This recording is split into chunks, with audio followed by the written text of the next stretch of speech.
당신은 몇 번이나 계산기를 두드리며 잠 못 이루는 밤을 보냈나요? 수많은 기도를 드리고 눈물을 흘렸지만 아무것도 변하지 않았던 적이 몇 번이나 있었나요? 만약 제가 성경 속 한 단어가 당신의 재정적인 삶을 뒤바꿀 수 있다고 말한다면 믿으시겠습니까? 그런데 거의 아무도 그것을 알아채지 못합니다. 이건 미신도 아니고 마법도 아닙니다. 믿음으로 선언할 때 빚이 사라지고 막혀있던 문이 열리는 강력한 시편 속에 숨겨진 영적인 비밀입니다. 저와 함께 하세요. 오늘 당신은 이 단순하고도 거룩한 실천이 어떻게 재정적 자유의 시작이 될 수 있는지 알게 될 것입니다. 열심히 일하고 모든 걸 제대로 해도 재정적으로 늘 빠듯한 사람들 보신 적 있나요? 아무리 노력해도 상황은 나아지지 않고 고지서만 쌓여가고 돈은 들어오자마자 사라져버립니다. 늘 한 발짝 뒤처진 느낌이죠. 이것은 단순한 계획 부족이나 운이 나빠서가 아닙니다. 눈에 보이지 않지만 실제로 존재하는 더 깊은 차원의 무언가가 작용하고 있습니다. 에베소서 6장 12. 절은 우리의 싸움이 혈과 육이 아니라 하늘에 있는 악한 영들과의 전쟁이라고 말합니다. 이 말은 우리가 이 땅에서 겪는 많은 싸움, 특히 재정적인 문제들이 영적인 원인에서 비롯된다는 뜻입니다. 조용히 작용하면서 우리의 힘을 약화시키고 성취를 방해하며 재정을 고갈시키는 보이지 않는 영향력이 존재합니다. 이것은 눈에 보이지 않는 세계에서 시작되는 악순환입니다. 먼저 내가 돈을 못 갚으면 어쩌지? 라는 두려운 생각이 들어오고 이어서 끊임없는 불안이 평안을 앗아가며 결정을 마비시킵니다. 그리고 마침내 도움을 요청하지 못하게 만드는 조용한 수치심이 찾아옵니다. 사람들은 문제의 원인을 월급, 직장, 정부 탓으로 돌리지만 근본적인 원인은 더 깊은 곳에 있습니다. 그것은 영적인 문제입니다. 이 패턴은 마치 보이지 않는 저주처럼 반복됩니다. 상황이 나아질 듯하면 갑작스러운 사건이 생기고 급한 지출이 생기고 열릴 것 같았던 문이 닫혀버립니다. 이것은 우연이 아닙니다. 이것은 끊어야 할 결핍의 악순환입니다. 그리고 그것은 영적인 권위로 끊어야 합니다. 이제 한 이야기에 귀를 기울여 보세요. 한 여인이 있었습니다. 그녀는 아침부터 밤까지 일했고 밤에는 아르바이트까지 하며 아끼고 또 아꼈습니다. 하지만 돈은 늘 부족했습니다. 그러던 어느 날 그녀는 결핍은 믿음과 지속성 그리고 하나님의 말씀을 선포함으로써 맞설 수 있다는 말씀을 들었습니다. 그녀는 단순한 행동 하나를 결심했습니다. 특정한 시편을 하루 2번 읽는 것이었습니다. 아침에는 씨앗을 심듯이 밤에는 수확하듯이 읽기로 했습니다. 처음엔 아무 말 없이 혼자 했습니다. 그런데 며칠이 지나자 변화가 시작되었습니다. 먼저 마음의 평안이 찾아왔고 점점 더 명확한 결정을 내리게 되었으며 결국 기적 같은 일들이 벌어졌습니다. 예전 고객이 연락을 해왔고 갚을 수 없을 것 같던 빚이 탕감되었으며 사라지기만 하던 돈이 남기 시작했습니다. 그녀는 비로소 깨달았습니다. 중요한 것은 계속해서 달라 기도하는 것이 아니라 하나님께서 이미 약속하신 말씀을 믿음으로 선포하는 것이었습니다. 삶을 변화시키는 것은 기도의 양이 아니라 선언의 믿음입니다. 영적인 세계는 믿음의 목소리에 반응합니다. 하나님의 말씀을 선포하기 시작하면 보이지 않는 결핍의 고리를 끊고 새로운 시대를 여는 영적 위치에 서게 되는 것입니다. 시편 118편은 단순히 오래전에 쓰인 아름다운 시가 아닙니다. 그것은 예언적인 열쇠이며 하나님의 손에 의해 남겨진 영적인 암호입니다. 보이지 않는 사슬에 얽매여 있던 인생의 영역들을 풀어내는 비밀 코드인 것입니다. 이 시편을 읽을 때 우리는 단순히 기도하는 것이 아니라 선언하고 있는 것입니다. 믿음을 행동으로 옮기며 인간의 이해를 뛰어넘는 신성한 원리를 작동시키는 것입니다. 많은 사람들이 기도를 하면서도 동시에 패배를 선언하는 말을 하고 있습니다. 하나님을 믿는다고 말하면서도 힘들다, 안 된다, 나아지지 않는다고 반복합니다. 이는 기도로 구한 것을 말로써 취소하는 것입니다. 시편 128편은 기도와 선언의 차이를 가르쳐 줍니다. 기도는 구하는 것입니다.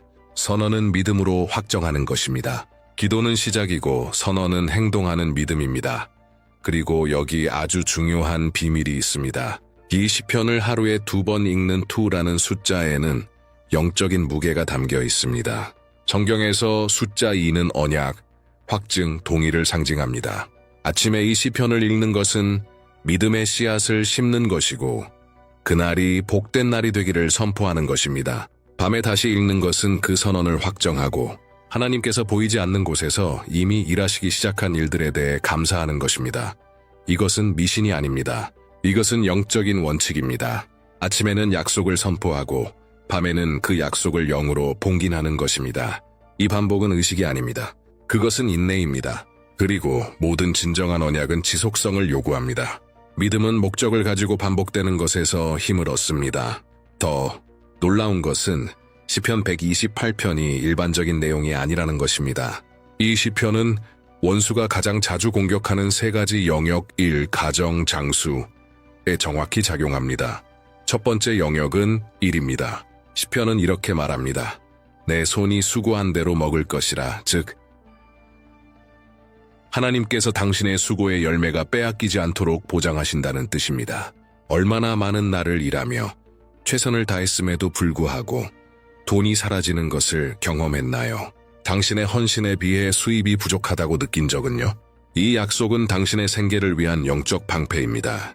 당신이 심은 것은 반드시 거둘 것입니다. 하나님께서는 당신의 노동의 결실이 손에서 흘러나가지 않고 당신에게로 돌아오도록 재정렬하고 계십니다. 두 번째 영역은 가정입니다. 시편은 이렇게 말합니다. 내 아내는 네 집 안방에 있는 열매 맺는 포도나무 같으며 네 자식들은 네 식탁 주위에 있는 감람나무 같으리로다. 이 말씀은 가정 안에 평화와 정서적 풍요, 관계적 번영의 환경을 세우는 것입니다. 원수는 가정이 혼란스러울 때 주변 모든 것이 약화된다는 것을 잘 알고 있습니다. 그러나 이 시편은 당신의 집을 균형과 연합, 성장의 기름 부음으로 감쌉니다. 이 축복은 당신에게만 머무르지 않고 당신 주위 사람들과 다음 세대에게까지 확장됩니다. 세 번째 영역은 장수와 안정입니다. 네 자손의 자손을 볼 것이라. 이것은 지속성, 유산, 영적 정서적 안정의 약속입니다. 이것이 진정한 번영입니다. 단지 물질적인 것이 아닌 영혼과 건강, 삶의 모든 계절에 동행하는 평안의 번영입니다. 시편 128편은 사방에서 당신을 보호하는 영적인 요새와 같습니다. 당신을 마비시키려는 공격에는 방패가 되고 당신의 전진을 막으려는 것에는 검이 됩니다. 그리고 막는 것에 대해 말하자면 아마 이런 경험이 있을 겁니다. 월급이 들어오자마자 한숨 돌릴 틈도 없이 문제가 발생합니다. 차가 고장나고 가스가 떨어지고 깜빡한 고지서가 나타나고 가족이 도움을 요청합니다. 안도의 순간이 곧 걱정으로 바뀌는 것이죠. 이것은 정상적인 일이 아닙니다. 이것은 영적인 공격입니다. 이것은 메뚜기 영의 공격입니다. 말라기서에서 하나님은 당신이 누리기도 전에 소비해버리는 이 영에 대해 말씀하십니다. 이 메뚜기 영은 당신의 수확을 방해하고 많은 수고에도 적은 결과를 얻게 만듭니다. 이 영은 당신의 피로 좌절, 불신을 먹고 삽니다. 그리고 이 영기 들어오는 틈은 불평, 믿음 없음, 영적인 무장의 부재입니다. 그러나 시편 128편을 하루에 2번 선포하기 시작하면 당신 주위에 담이 세워집니다. 당신은 단지 말을 반복하는 것이 아닙니다. 영적인 명령을 내리는 것입니다. 보이지 않는 세계에 이렇게 선언하는 것입니다. 이곳은 하나님이 다스리신다. 이곳은 수고의 열매가 보호받는다. 이곳에서는 예상치 못한 문제들이 돈을 앗아가지 못한다. 이곳의 가정은 건드릴 수 없다. 이곳의 삶은 평안과 공급과 종기의 언약 아래에 있다. 당신은 하나님의 약속에 변두리에서 살아가기 위해 태어난 것이 아닙니다. 당신은 일하고도 돈이 사라지는 인생을 살기 위해 태어난 것이 아닙니다. 당신은 다스리기 위해 태어났습니다. 다스린다는 것은 사치스럽게 사는 것이 아니라 주도권을 갖고 안정과 방향과 안전함을 갖는 삶을 의미합니다. 당신의 인생을 바라보며 들어오는 것이 낭비되지 않으며 가족이 보호받고 있으며 내일이 두려움의 이유가 아니라 소망의 이유가 되는 것, 그것이 바로 다스림입니다. 그리고 이 모든 것은 단순한 선택에서 시작됩니다. 매일 하나님이 당신에 대해 이미 하신 말씀을 선포하는 것입니다. 많은 사람들이 매일 재정적인 응답을 구하며 기도합니다. 빚에서의 해방, 열린 문, 새로운 기회를 구합니다. 그럼에도 불구하고 같은 순환 속에 갇혀 있습니다. 왜일까요? 기도가 부족해서가 아닙니다. 의심이 있기 때문입니다. 당신이 입으로 선포하는 믿음과 마음속에 품고 있는 의심 사이에는 조용한 전쟁이 있습니다. 한편으로는 주님 도와주세요 라고 기도하면서도 속으로는 정말 될까? 라는 생각을 합니다. 이 의심은 비록 소리내어 말하지 않아도 영적인 세계에서는 크게 울려 퍼집니다. 그것은 기도의 능력을 무효화시킵니다. 왜냐하면 믿음은 명확한 언어를 필요로 하기 때문입니다. 믿음은 나뉜 목소리를 허용하지 않습니다. 예수님께서는 광야에서 우리에게 강력한 본을 보여주셨습니다. 시험을 받을 때 원수와 논쟁하거나 감정적으로 대응하지 않으셨습니다. 단지 이렇게 선언하셨습니다. 기록되었으되 3번이나 하나님의 말씀으로 응답하셨습니다. 예수님은 침묵 속에서만 믿은 것이 아니라 권위 있게 말씀하셨습니다. 그러자 원수는 도망갔습니다. 이것은 우리에게 깊은 진리를 가르쳐 줍니다. 기적은 주머니에서 시작되지 않습니다. 입에서 시작됩니다. 하나님의 말씀과 당신의 목소리가 일치할 때 기적이 시작되는 것입니다. 그래서 단지 기도하는 것만으로는 충분하지 않습니다. 기도는 필수지만 하나님의 약속을 담은 확고한 선언이 함께하지 않으면 기도는 단지 감정의 표출에 불과합니다. 여기서 시편 128편이 등장합니다. 부적처럼 의식처럼이 아니라 매일 당신의 믿음을 재정렬하는 영적 전략으로서입니다. 아침에 이 시편을 소리내어 읽을 때 당신은 보이지 않는 세계에 씨앗을 뿌리는 것입니다. 이렇게 말하는 것입니다. 오늘 나는 은행 장호가 아닌 하나님의 약속을 믿기로 선택합니다. 당신은 어떤 부정적인 소식보다 먼저, 고지서보다 먼저, 부정적인 생각보다 먼저 말씀을 선포하며 하루를 시작하는 것입니다. 씨앗을 심는 것입니다.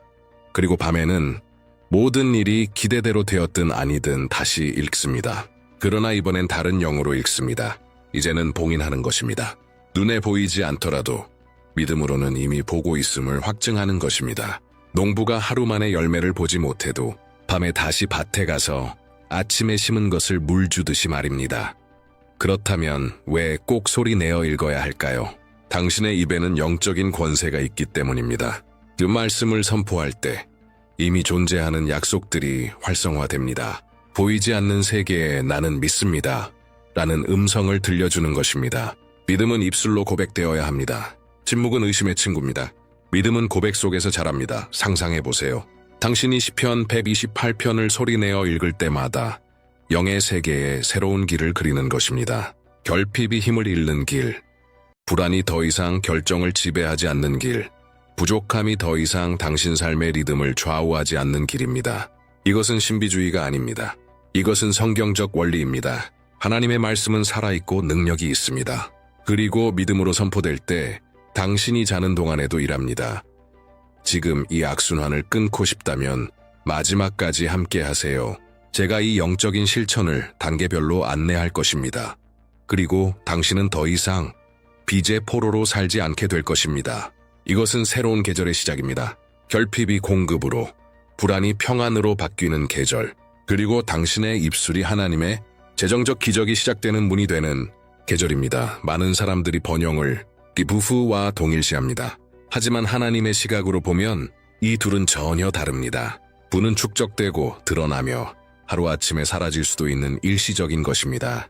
반면에 번영은 지속적이고 깊고 세대를 넘어섭니다. 성경적 번영은 통장 잔고로 측정되지 않습니다. 마음, 가정, 재정 사이의 균형으로 측정됩니다. 마음에 평안이 있고 가정에 조화가 있으며 필요한 것이 채워지는 삶, 그리고 내일을 두려워하지 않는 삶이 바로 번영입니다. 세상이 위기에 처해 있어도 하늘은 여전히 움직이고 있고 당신은 하나님의 공급 아래에 있다는 확신 속에 사는 것입니다. 하나님은 당신이 겨우 생존하는 삶을 원하지 않으십니다. 매달 재정적 불을 끄며 어떤 고지서를 미룰 수 있을지 계산하는 삶을 원하지 않으십니다. 두려움에 얽매인 제한된 굴욕적인 삶을 원하지 않으십니다. 하나님은 당신이 존엄하게, 평안하게, 목적을 가지고 살기를 원하십니다. 당신의 삶이 하나님의 신실하심을 증거하는 삶이 되기를 원하십니다. 진정한 번영은 영에서 시작되어 혼에 반영되고 외면으로 확장됩니다. 영혼이 치유되면 결정이 더 나아지고 마음의 평안이 있으면 생각이 더 맑아지며 내면의 균형이 생기면 돈의 사용도 더 지혜로워집니다. 그래서 시편 128편이 그렇게 강력한 것입니다. 그것은 당신의 내면을 하나님의 목적에 정렬시키고 그 후의 외면을 하나님의 약속의 실현에 맞추기 때문입니다. 하지만 혹시 이렇게 생각할 수도 있습니다. 하나님이 이런 삶을 원하신다면 왜 내가 번번이 돈을 벌어도 손에서 사라지는 걸까? 왜 항상 돈이 들어오면 무언가 예상치 못한 일이 생길까요? 타이어가 펑크나고 깜빡한 고지서가 나타나고 가족이 도움을 요청하고 약을 사야 할 일이 생기고 결국 들어온 돈은 자취도 없이 사라집니다. 이것은 하나의 패턴이 됩니다. 사이클이 됩니다. 조용한 고통이 됩니다. 통장을 보고는 이렇게 묻게 됩니다. 어떻게 이렇게 빨리 없어졌지? 잘 들으세요. 이것은 단순한 불운이 아닙니다.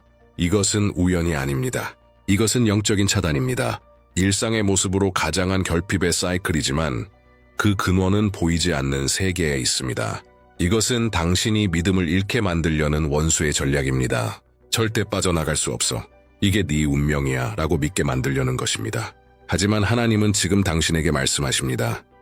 너는 돈이 없어서 갇힌 게 아니다. 너는 영적인 요새에 갇혀 있다. 그리고 오늘 그것은 무너질 것이다. 당신은 운이 없는 사람이 아닙니다. 당신은 영적으로 막혀 있는 것입니다. 하지만 좋은 소식이 있습니다. 해결책이 있다는 것입니다. 그것은 영에서 시작됩니다. 하나님의 말씀은 우리에게 보여줍니다. 어떤 때는 기도만으로는 부족합니다. 일어나야 합니다. 입장을 정해야 합니다. 당신을 결핍에 묶어두려 했던 모든 것에 대하여 전쟁을 선포해야 합니다. 당신은 더 이상 두려움의 포로로 살아갈 수 없습니다. 미래에 대한 두려움, 전화벨 소리에 대한 두려움, 이메일을 열어 또 하나의 청구서를 볼까 두려워하는 마음, 자녀들을 바라보며 어떻게 이 모든 것을 감당할 수 있을까 고민하는 그 마음, 이 두려움은 하나님께로부터 온 것이 아닙니다. 그것은 의심에서, 불안에서, 말씀 위에 세워지지 않은 믿음의 부재에서 오는 것입니다. 하지만 이제는 입장을 정할 시간입니다. 오늘 당신은 당신의 목소리를 높일 것입니다. 더 이상 불평하지 않기 위해서, 더 이상 원망하지 않기 위해서가 아니라 선언하기 위해서입니다. 오늘 당신은 선언할 것입니다. 이제는 빚이 당신의 삶을 지배하지 못한다는 것을, 이제는 두려움이 당신의 결정을 좌우하지 못한다는 것을, 이제는 결핍이 당신의 집에 자리 잡지 못한다는 것을, 오늘 당신은 영적인 명령을 내릴 것입니다. 하늘이 들을 것입니다. 지옥이 물러갈 것입니다. 성경은 우리의 싸움이 혈과 육이 아니라 영적 권세들과의 싸움이라고 말합니다. 이는 당신의 전쟁이 단지 이자율이나 고지서, 청구서와의 싸움이 아님을 의미합니다. 당신은 보이지 않는 전쟁을 치르고 있으며 이 전쟁은 영적인 무기로만 승리할 수 있습니다. 그 무기 중 하나는 바로 당신의 입술로 하나님의 말씀을 선포하는 것입니다. 믿음은 들음에서 나며 또한 선포를 통해 나타납니다. 당신이 하나님의 말씀을 선언할 때 기적이 일어날 수 있는 영적인 환경이 형성됩니다. 그러므로 지금부터 당신의 태도가 바뀔 것입니다. 안 될 거야 라고 말하는 대신 여호와는 나의 목자시니 내게 부족함이 없으리로다 라고 선언하게 될 것입니다. 당신의 현재 상황이 어떠하든 중요하지 않습니다. 중요한 것은 당신이 그 상황에 대해 무엇을 선언하느냐입니다. 결핍은 더 이상 당신의 현실이 아닙니다. 빚은 더 이상 당신의 정체성이 아닙니다. 두려움은 더 이상 당신의 조언자가 아닙니다. 당신은 돌파할 것입니다. 성장할 것입니다. 번영할 것입니다. 그것도 겉으로만이 아니라 내면으로부터 시작하여 외면까지입니다. 준비하세요. 지금부터 몇 분 안에 당신은 단순한 말이 아닌 영적인 전쟁 선언이 될 기도를 드리게 될 것입니다. 이 기도는 당신의 평안과 재정, 믿음을 빼앗으려 했던 모든 것에 맞서는 선언이 될 것입니다. 그리고 이 기도는 당신의 삶의 새로운 시기를 여는 문이 될 것입니다. 질서와 균형, 그리고 풍성한 수확의 시간입니다. 이것은 단순한 감정이 아닙니다. 이것은 입장입니다. 당신은 이미 믿음의 씨앗을 심었습니다. 이제는 그 믿음을 당신의 입술로 활성화할 시간입니다. 왜냐하면 당신이 영의 세계에서 입장을 정하면 자연의 세계가 정렬되기 시작하기 때문입니다.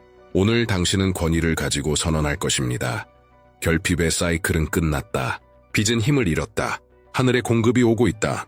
그리고 내 입술은 하나님께서 이미 약속하신 것을 나타내는 도구가 될 것이다. 주 나의 하나님, 모든 공급의 아버지시여, 이 순간 나는 겸손함으로 그러나 영적인 담대함으로 주 앞에 나아갑니다. 왜냐하면 나는 들으실 뿐만 아니라 행동하시는 하나님과 이야기하고 있다는 것을 알기 때문입니다. 현실을 변화시키시고 운명을 바꾸시며 보이지 않는 사슬을 끊고 자녀들을 압제해서 해방시키시는 하나님과 말입니다. 아버지, 주의 말씀은 여호와를 경외하며 주의 길을 걷는 자가 복되다고 하셨습니다. 나는 오늘부터 그 자리에 서기로 선언합니다. 나는 주를 경외하기로, 주의 말씀에 순종하기로, 주의 약속을 신뢰하기로 선택합니다. 그러므로 나는 지금 예수님의 이름으로 시편 128편에 담긴 모든 축복을 내 삶과 내 가정과 내 재정 위에 활성화합니다. 내 손으로 수고한 대로 먹을 것입니다. 나는 믿음으로 반복합니다. 내 손으로 수고한 대로 먹을 것이다. 어떤 수고도 낭비되지 않을 것입니다. 어떤 에너지도 헛되지 않을 것입니다. 어떤 돈도 도둑맞지 않을 것입니다. 내 땀의 열매는 나에게 돌아올 것입니다. 곱절로 복된 모습으로 돌아올 것입니다. 주님, 나는 나를 억누르고 나의 평안을 빼앗고 나의 자존감을 깎아내리는 모든 빚을 지금 주의 제단 앞에 올려놓습니다. 나는 더 이상 피하지 않겠습니다. 나는 맞설 것입니다. 그리고 나는 믿습니다. 주의 능력은 어떤 마이너스 숫자보다 큽니다. 어떤 은행보다 크고 어떤 신용 등급보다 크고 어떤 인간의 시스템보다 큽니다. 나는 지금 주의 능력을 부릅니다. 모든 고지서 위에, 모든 청구서 위에, 나를 묶고 있는 모든 계약 위에 주의 손이 임하게 하소서. 결핍이 있는 곳에 공급을, 혼란이 있는 곳에 질서를, 수치가 있는 곳에 갑절의 영광을 부어주소서. 나는 예수님의 이름으로 결핍의 멍에를 거부합니다. 나는 빈곤의 사고방식을 거부합니다. 나는 은행 앱을 여는 것이 두려운 그 마음을 거부합니다. 그리고 나는 선언합니다. 오늘부터 내 생각은 주의 진리로 새롭게 될 것입니다. 나는 상속자입니다. 나는 자녀입니다. 나는 복받은 사람입니다. 더 이상 영적인 거지처럼 살지 않을 것입니다. 나는 아버지의 약속을 믿는 자로서 살 것입니다.